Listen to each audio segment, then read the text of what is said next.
விஷயம் இப்போ பௌர்ணமி வெண்ணிலானா என்னது? வெண்ணிலானா என்ன? வெண்மையான நிலா. வெண்ணிலானா வெண்மையான நிலான்னா அதுல கருமை இருக்கக்கூடாதுன்னு அர்த்தம். கரெக்டா? கருமை இருந்தா அது வெண்மையான நிலான்னு சொல்ல முடியாது. அது என்ன சொல்லணும்? கருமை வெண்மை கலந்த நிலான்னு சொல்லணும். கரெக்டா? இப்போ பௌர்ணமி நிலா, அமாவாசை நிலா எப்படி இருக்கும்? அது கருமை நிலா. கரெக்டா? அப்போ கருமை இல்லாத நிலாவுக்கு பேர் தான் வெண்ணிலான்னு சொல்லணும். வெண்மையான நிலான்னு சொன்னா வெண்மையில கருமை இருக்கக்கூடாது. கரெக்டா?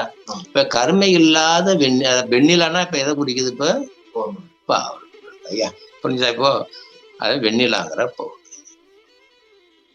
இந்த பௌர்ணமியில இந்த வெண்ணிலால சொன்னுச்சுன்னு சொல்லணும்னாக்கா, அது சொல்லணும்னா அதுக்கு ஒரு அறிவு வேணும்.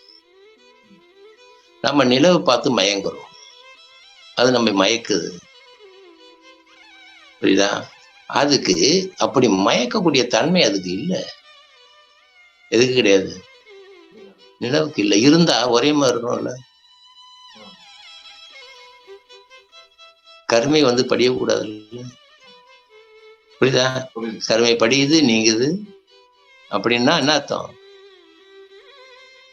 அது முழுமையான நிலா வந்ததும் போனதும் அதனுடைய தன்மை இல்லை, வேற ஏதோ ஒண்ணு அந்த தன்மை அங்க வருது.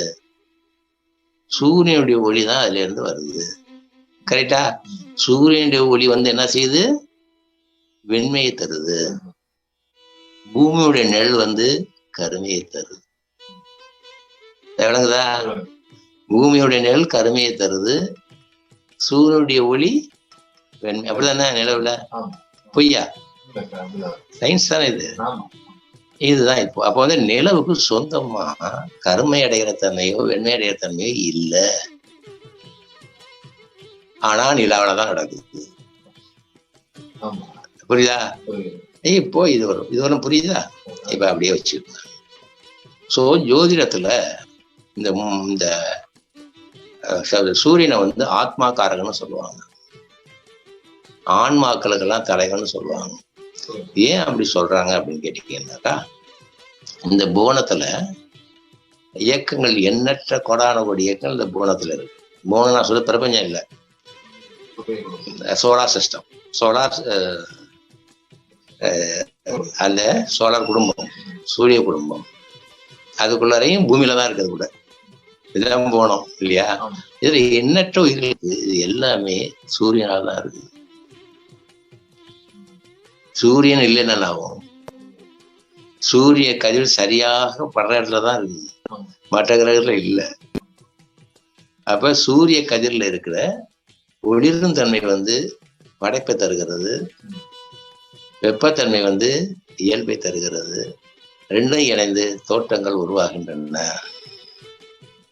ஆக ஆன்மாவுக்கு, இந்த ஆன்மானா ஜீவர்களுக்கு மூல காரணமா இருக்கிறது சூரியன். அதுக்காக ஆன்மா காரகன்னு சொன்னாங்க. புரியுதா?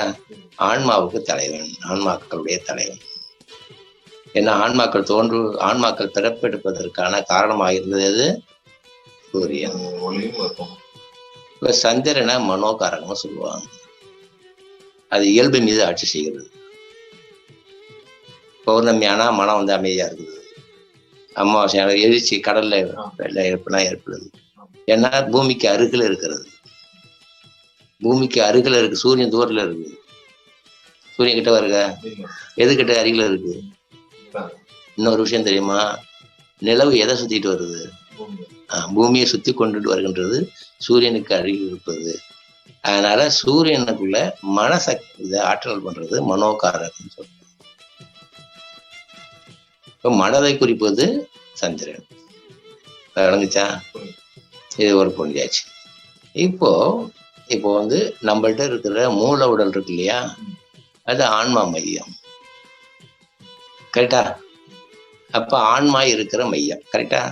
அங்க சூரியன் இருக்கதா வச்சுக்குவோம். கரெக்ட், அப்படிதானே? சூரியன் இருக்கதா வச்சுக்குவோம். நம்ம வந்து மனம் இருக்கு இல்லையா, மனம் இதுதானே இருக்கு. மனதான் சந்திரனா வச்சுக்குவோம். ஏன்னா மனம் தானே அமாவாசையாவும் இருக்கு,